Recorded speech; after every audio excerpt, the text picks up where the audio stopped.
Humankind has a long history of living with water. Although many lessons have been learned, new challenges arise. Overcrowded cities, unpredictable climate conditions, increasing pollution, and aging infrastructure are putting increasing pressures on daily life. There is a need to change the way in which cities manage their water resources, because current practices are not sustainable.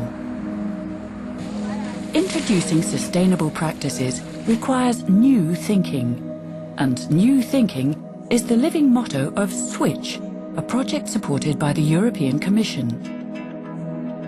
Switch is a global effort of 33 partners from 15 countries to bring the city of the future one step closer. In the city of the future, 20 to 30 years from now, people learn to live with water by giving water more space in the city and by turning threats into opportunities. The city of the future is going to be quite beautiful. Water will be much more visible than it is now, with lakes and canals. Roofs will be green, and every drop of water will be treated as precious. Achieving a water-sustainable city of the future is not an easy task. The Switch recipe is a combination of scientific research, innovative technologies, and demonstrations in several cities. A solid and flowing interaction between scientists and cities is essential to achieving the city of the future, as cities need science to provide solutions, and science needs cities to implement the proposed solutions. Within Switch, we're developing lots of new innovations in the area of urban water. But to try and ensure that these innovations are really taken up, that they really make an impact on the ground, it's very important to work with the cities. Switch, along with other large programs such as the UNESCO IHP's Urban Water Programme, are working very closely with cities from the outset, both in developing the research ideas, undertaking the research, and then testing the efficacy of that research. I'm convinced that by working with the cities in such close partnership will ensure the maximum uptake of the innovations we're developing. Switch. 10 cities around the globe are taking the lead in shaping the city of the future through the demonstration of sustainable practices. One of these cities is Beijing, the capital of China, a very water-scarce city. It must provide water to 15 million inhabitants and an increasing number of industries. The current available water resources will not meet the increasing water demand due to fast-growing population and decreasing groundwater resources. Half of the water available for the city is used in agriculture. In order to optimize the use of water in urban agriculture, Beijing is working on improved rainwater harvesting, efficient irrigation techniques, and recycling of wastewater. One of the farms applying and testing these techniques is the cooperative in the Huariao district. 我们通过这个磨面给雨流到这个水槽里头，完通过水槽走到那个集水窖里头沉淀，通过沉淀完了到那个集水窖，完了再从地下走到这个池子里头，完了通过滴灌灌到这个植物，通过这个水省地下水，完了把那个植物浇灌，再一起走市场去销售。咱们这个目前这个就是这个集雨窖的另一部分。如果水大的时候，这个雨水会走到这个窖里边来。目前这个水呢集过来以后，在咱们这个窖的周围，然后它利用这个水的冷，将咱们这个窖内的温度降下来，然后有利于咱们种蘑菇，然后它们这个湿度都非常适中，这样呢就循环起来了，然后把那个咱们那个集雨窖也利用起来了，有一定的经济利用价值。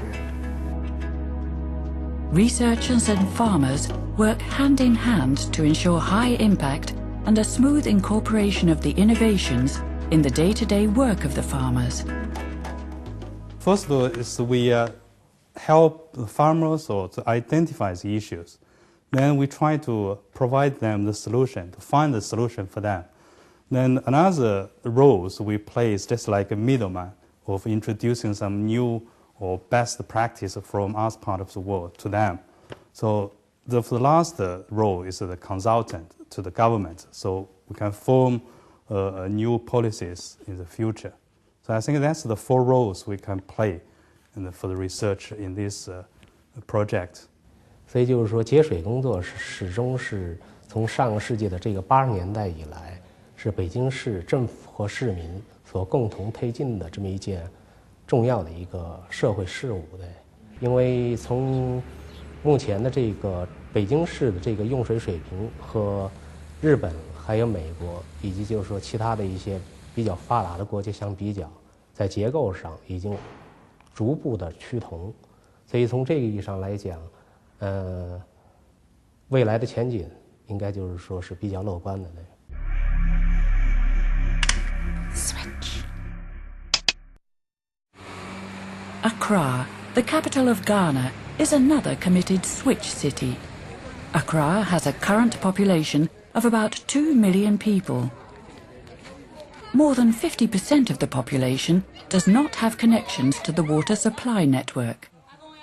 People in Accra receive water supply from secondary sources, such as water tank operators, often at exorbitant prices.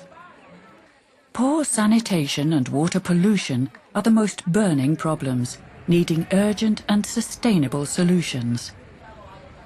For water supply, we are looking at alternative sources of supply in terms of possibly rainwater harvesting, but this would fall into the larger context of demand management for the city. For waste treatment, we are talking of wastewater reuse. So in that case, you don't necessarily have to use treated water to be watering your lawns, but possibly you could treat your grey water and reuse it in the fields. These are examples that we are looking at. We are looking at sanitation and then composting in terms of using the products of sanitation for urban agriculture. Poor sanitation is affecting urban agriculture.